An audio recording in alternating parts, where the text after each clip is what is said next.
नमस्कार. राज्य निवडणूक आयोगाच्या पत्रकार परिषदेत आपलं सर्वांचं मनपूर्वक स्वागत.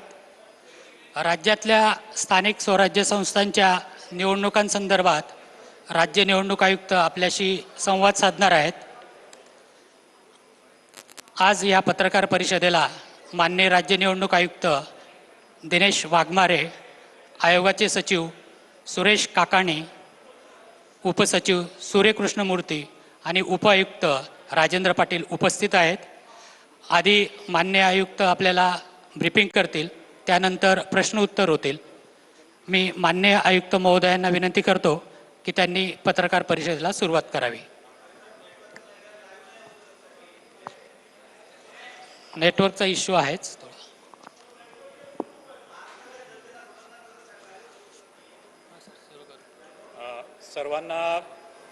सर्वांना नमस्कार. सर्व सन्माननीय वृत्तपत्र व वृत्तवाहिन्यांचे संपादक व प्रतिनिधी, आपल्याला माहीतच आहे की माननीय सर्वोच्च न्यायालयाने आदेशाद्वारे 31 जानेवारी 2026 पूर्वी स्थानिक स्वराज्य संस्थेच्या सर्व मुदत संपलेल्या स्थानिक स्वराज्य संस्थेच्या सर्व निवडणुका घेण्याबाबत निर्देश दिलेले आहेत. आणि या दृष्टीने स्थानिक स्वराज्य संस्थेच्या या निवडणुकीच्या दृष्टीने आपल्याशी संवाद साधावा आणि आपल्या माध्यमाने मतदार, उमेदवार, राजकीय पक्ष व इतर सर्व संबंधितांपर्यंत हा संदेश पोहोचण्यासाठी आज आम्ही राज्य निवडणूक आयोगामार्फत ही पत्रकार परिषद आयोजित केलेली आहे.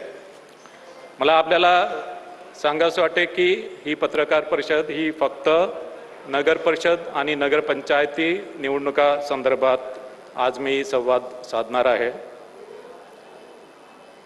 राज्यामधल्या ज्या निवडणुकीस पात्र असलेल्या 246 नगर परिषदा आणि 42 नगरपंचायतीच्या सार्वत्रिक निवडणुका राज्य निवडणूक आयोगामार्फत घेण्यात येणार आहे. आणि यामधून एकूण 6,859 सदस्य आणि 288 अध्यक्ष यांची निवड होणार आहे.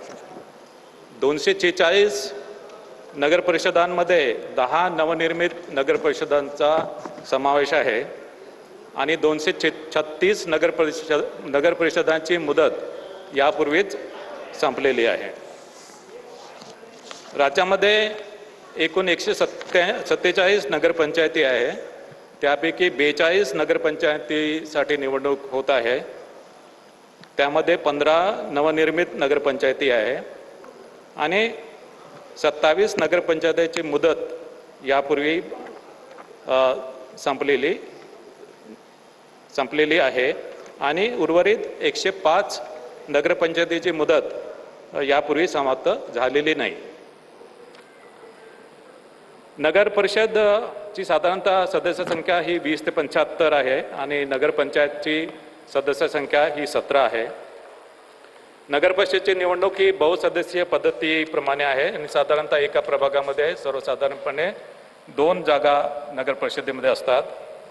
पण नगर परिषदच्या सदस्य संख्येचा आकडा विषम जर असेल तर नगर परिषदेमध्ये एका प्रभागामध्ये 3 जागा असतात.